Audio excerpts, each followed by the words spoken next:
Bonjour et bienvenue à cette brève présentation du logiciel Hector. Dans les prochaines minutes, je vous guiderai dans la navigation des fonctionnalités essentielles du logiciel. Bienvenue sur la page d'accueil du logiciel Hector. Ici, vous y trouverez les alertes dépendamment de certaines fonctionnalités que vous décidez d'activer. Par exemple, si vous décidez de programmer des entretiens récurrents sur vos actifs, vous aurez des alertes qui s'afficheront un mois avant la date de cet entretien. Ici, vous avez des alertes pour les quantités minimales si vous décidez d'en programmer. Ces alertes vous permettront de renflouer vos stocks de manière plus efficace. Si nous passons maintenant au haut de la page, vous allez apercevoir différents onglets.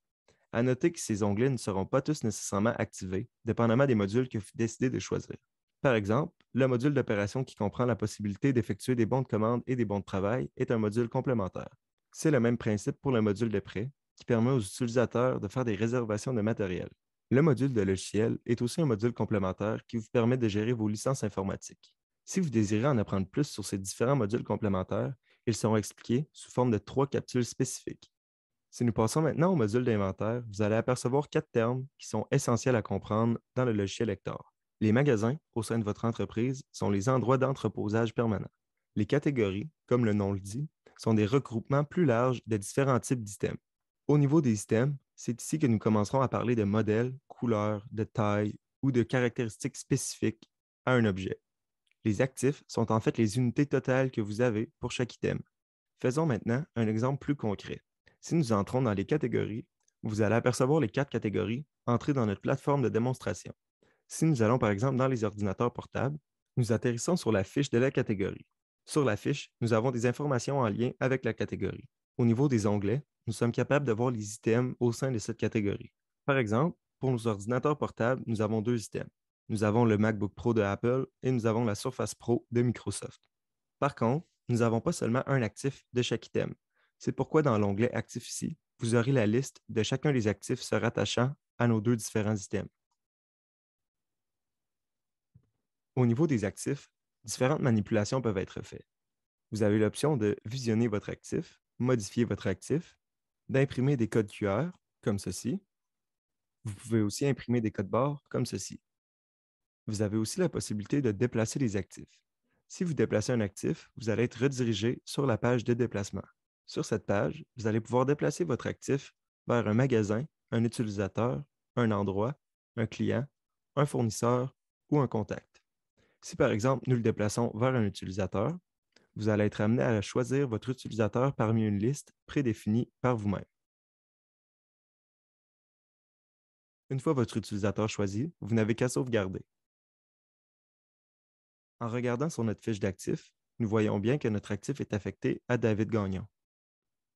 Vous pouvez aussi décider de déplacer l'actif vers un endroit. Les endroits sont définis par vous-même sous l'onglet Ressources. Vous pouvez avoir autant d'endroits que vous le voulez et vous pouvez configurer des espaces au sein de vos endroits. En cliquant sur le bouton, vous allez être amené à choisir votre endroit, par exemple la salle de rangement numéro 1, et ensuite vous n'avez qu'à sauvegarder. Maintenant, notre actif est rendu dans la salle de rangement 1. Si vous décidez de cliquer sur la salle de rangement 1, vous allez trouver la liste de tous les actifs qui s'y trouvent. Aussi, sur la fiche de votre actif, vous avez un historique en lien avec les manipulations qui ont eu lieu. Dans l'historique, vous trouverez les informations importantes concernant cet actif depuis sa création. Pour votre actif, vous pouvez aussi créer un bon de travail qui fait partie du module d'opération. Aussi, vous avez la possibilité d'effectuer un entretien. Si vous décidez d'appuyer sur l'entretien, vous allez être redirigé vers la page d'entretien de l'actif. Vous allez devoir choisir qui a entretenu l'actif, le type d'entretien qui a été effectué, la tâche qui a été effectuée, par exemple une réparation, et la condition de l'actif suite à cet entretien.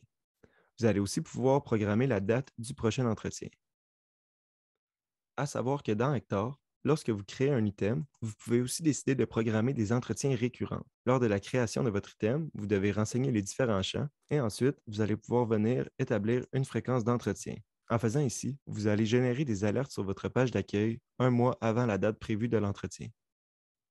Finalement, au niveau de vos actifs, vous avez 3 moyens de déduire un actif de l'inventaire.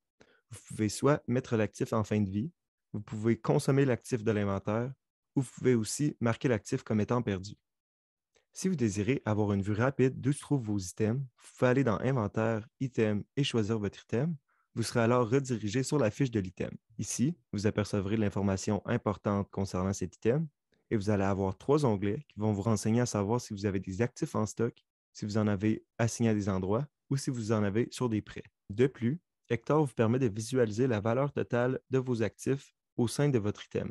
Si jamais vous aviez décidé d'activer l'amortissement sur vos items, vous auriez aussi un rond ici vous renseignant sur la valeur nette amortie de vos actifs. Finalement, une dernière fonctionnalité essentielle et pratique dans Hector sont les rapports. Les rapports vous permettent de visualiser différentes données. Par exemple, si nous allons dans Rapport d'inventaire, vous allez pouvoir générer des rapports dépendamment de différentes caractéristiques, par exemple la valeur, les quantités, les actifs consommés et d'autres. En cliquant sur la caractéristique, Hector vous affichera le rapport correspondant, à savoir que tous ces rapports sont exportables vers Excel.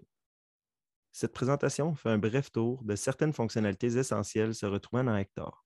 Merci beaucoup pour votre attention et au plaisir de devenir de futurs partenaires d'affaires. Bonne fin de journée.